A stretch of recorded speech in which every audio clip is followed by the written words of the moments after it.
Hey folks, today we're going to be talking about one word, gamer. For some, it's a badge of pride. For others, it's a term you never want to be called.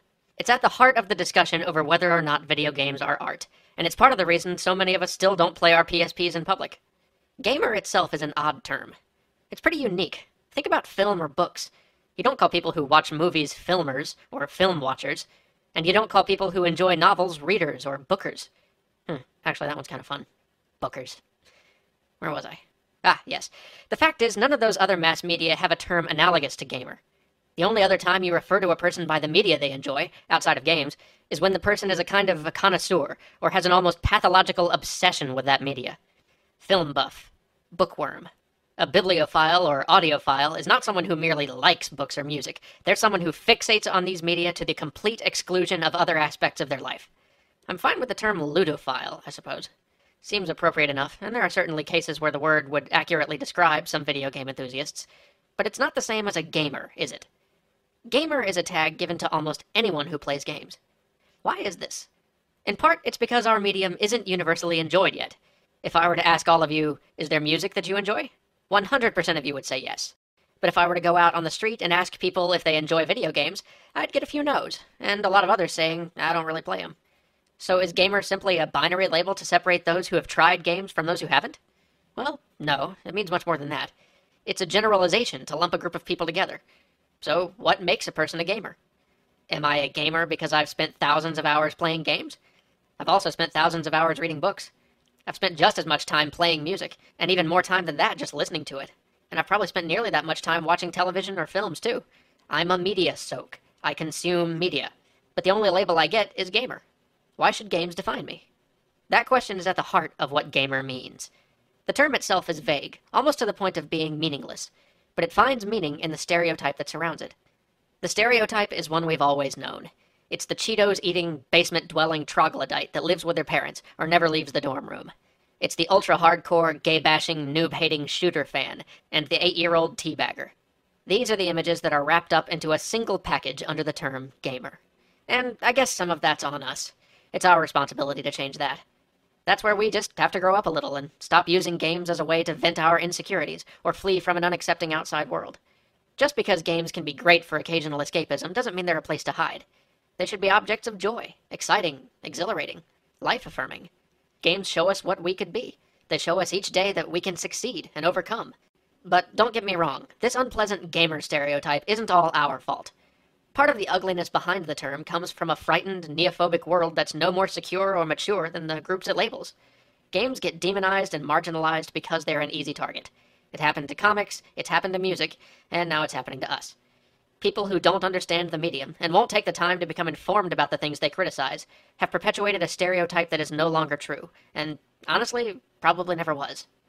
Now, let me ask you, have you ever been embarrassed to play a game in a public setting? Maybe a little? Now how about reading a book? The times you've been embarrassed reading a book in public, I'm willing to bet it's because of the specific book you were reading. But many of us feel shy about playing even the best, most worthwhile games in public. We're embarrassed not about the content or the value of what we're doing, but the medium it's presented in. We are, in fact, afraid of the stigma, the label attached to being a gamer. I've met many gamers who even lead a double life, proud to be a gamer amongst their gamer friends, but in ardent denial when not. Sound a little familiar? It sure does to me. Well, it shouldn't be that way, and we can't let it continue. This gamer label and stereotype need to go. Playing games is a normal activity, and there should not be any shame attached to that. So how do we get there? First off, the good news. We're on our way.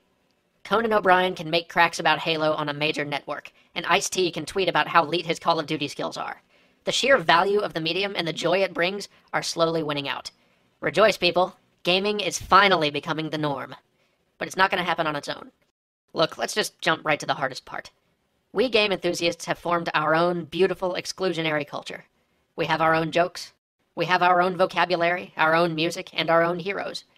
This is a beautiful thing, and I wouldn't change it for the world. But one of the unfortunate downsides of it is that it's set us apart. As a response to the stigma that is associated with gamers, many of us have chosen to associate only with other gamers.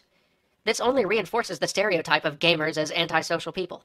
Now, take it easy. I'm not saying that you need to get your ass out there and learn to love football or rodeos or whatever. But I think we should all feel comfortable talking to non-gamers about something other than video games now and then. Second, some of us have become the loud and proud type, choosing to take back the term gamer by being in your face about our love of games, and that's not really helping. Look, much as an opera aficionado should be proud of their knowledge and the way their favorite medium has enriched their lives, so too should video game enthusiasts. That doesn't mean we have to raise a banner and go to war over it. Loving games doesn't mean we have to start looking down on jocks just because some of them have looked down on us before. And we don't have to hate on casual players just because they don't love games the way we do. We don't have to broadcast to the world how different we are. Let's just be us. We don't have anything to prove to anyone. We as a community can be more, and that's the only thing we should be concerned with. And speaking of which, third, we have got to clean up our community a little. Seriously, it's embarrassing. Talking about skull-f***ing someone's mom because he happens to prefer the PS3 over the 360 does not paint us in the best light as a group. Can we please just start being better than this? Please? Lastly, we have to demand better games. We're getting to the point where we have a library of games to turn to when someone tries to tell us games have no value, or that video games are just mindless killing. But as an industry, we can do so much more. Don't settle for second-rate titles. Don't let your friends settle for them either. Friends don't let friends buy shovelware. I know we've been pretty content to settle for what we've been getting so far, but the game industry is never going to make its Godfather or its Blade Runner, much less its Seventh Seal or its Cabinet of Dr. Caligari, unless we start asking for it. But it looks like I've gone on too long and not said nearly enough. Perhaps we'll come back to this topic someday later. Let's just leave it at this for now. We will be known as gamers for as long as gaming is seen as abnormal.